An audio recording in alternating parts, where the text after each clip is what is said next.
Yeah, it fucking sucks. It fucking sucks. That's fucking brutal. Yeah, it is. It is. They we took him to one hospital. Hold on. What?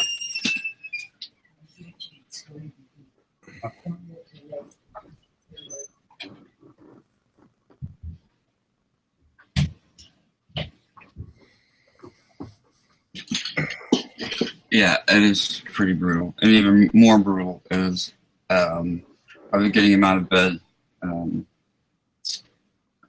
about 2 weeks ago, and we have this like hydraulic lift to get him from his bed to his wheelchair, and the goddamn thing tipped over, and he landed on his left side.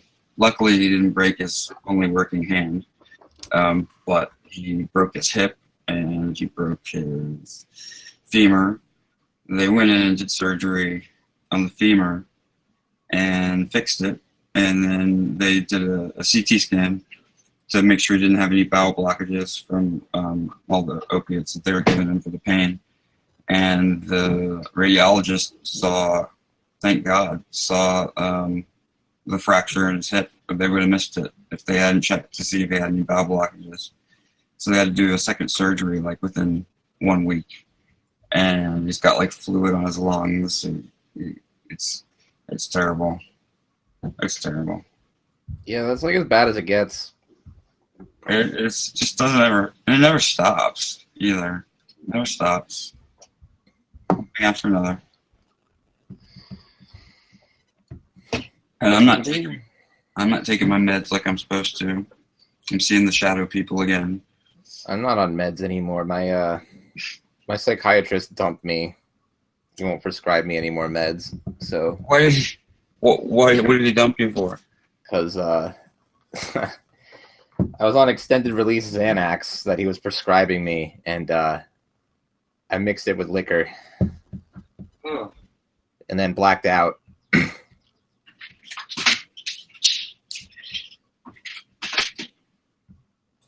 And then while I was blacked out, I drove home and also bought more liquor.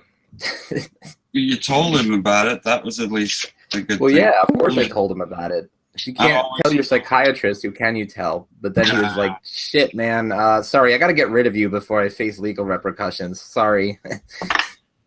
I mean, all psychiatrists are good for is writing prescriptions anyway, in my experience. That's what they do. If you're seeing someone with an actual MD for your mental illness, my guy does psychotherapy too. I see him for like an hour and a half. I don't know. An old school psychiatrist. Mine just asked me the same questions every time and adjusted my meds. That's what most psychiatrists do. That is what most psychiatrists do, and most psychiatrists work in conjunction with a psychologist. I don't know. It's hard to find a psychiatrist in my area. Where do you Most of live? them don't even have secretaries. You just have to play phone tag with them, and that's assuming they're not already fully booked. Whereabouts in the country do you live? Albany, New York. I live in Richmond, Virginia. We have a great medical school here with a teaching hospital. Great hepatology center for my liver, and my psychiatrist is he's the head of the mood disorder clinic, and he's still a professor there. He only sees patients on Mondays and Fridays, and then he donates the rest of his time to the VA. He's a really good guy. Well, I started going to his practice because he was the only, and I drove like an hour to go. He was cool with that. Huh? And at first I told him I smoked pot. And he was cool with that. Mine told me not to, but I didn't listen.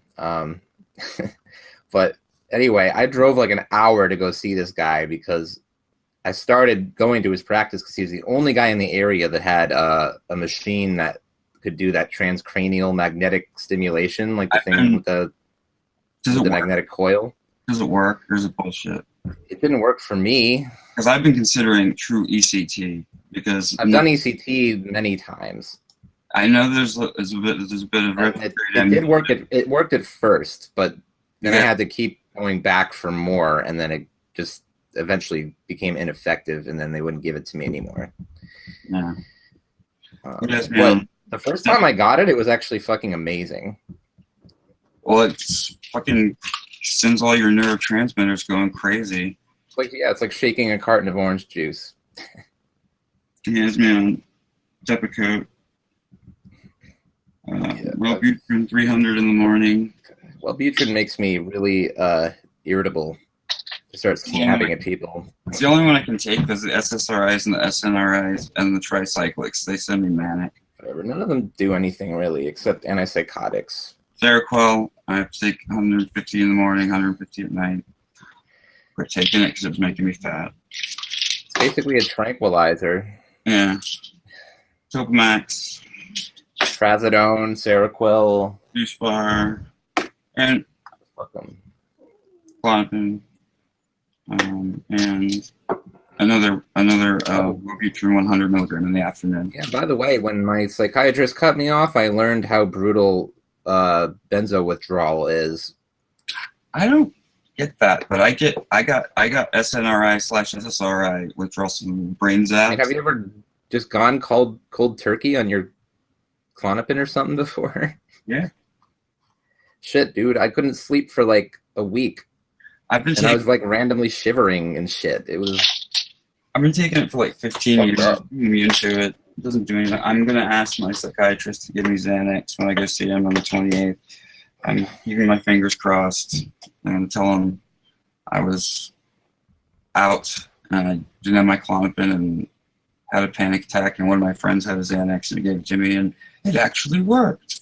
Well, you could try switching from Klonopin to Xanax extended release because they have that now, so that might be a good option. Yeah, because Xanax is a very fast acting. Benzo is a very, very fast half life too. So you have autoimmune hepatitis. That sucks. Have you been treated yet? They caught it by accident while I was in the hospital because they were just doing regular blood work, and I think it might have actually been. That's how I found out. I had it started by all the psychotropic meds that I was taking because they're kind of heavy on your liver. That's another reason I've stopped taking all my pills. I'm scared. I'm not taking them anymore. I'm completely off meds except the ones I have to take for my immune system.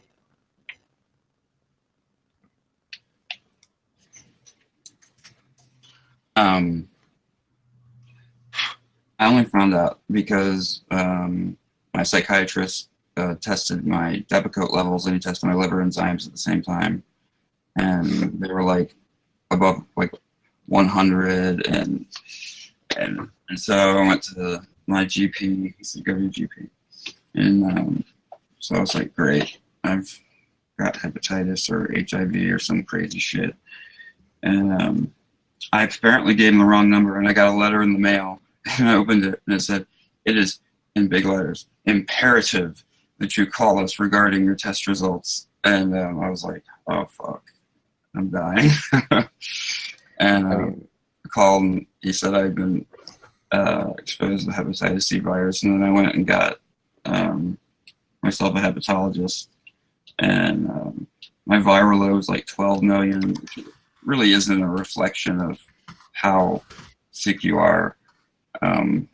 It's the enzymes that show the damage, and I didn't have to get a biopsy because they have these FibroScan machines now, and they test the elasticity. It's a special like ultrasound, very thin probe. They put you in this fucked up position, and they stick it in between your ribs, and it tests the elasticity of your liver. and I was shocked to find out that I was an F3, which is like right underneath cirrhosis. So It was a 2 at first. It wasn't that bad. I mean, the enzyme skyrocketed at first, but they haven't been that high in years. But I did have some minor cirrhosis. fibrosis or cirrhosis? Cirrhosis. You have cirrhosis. You're into cirrhosis. It's like level 1 cirrhosis or whatever, like mild. But yeah. Okay. Did a So biopsy. you passed the Medivir F grading. Well, whatever.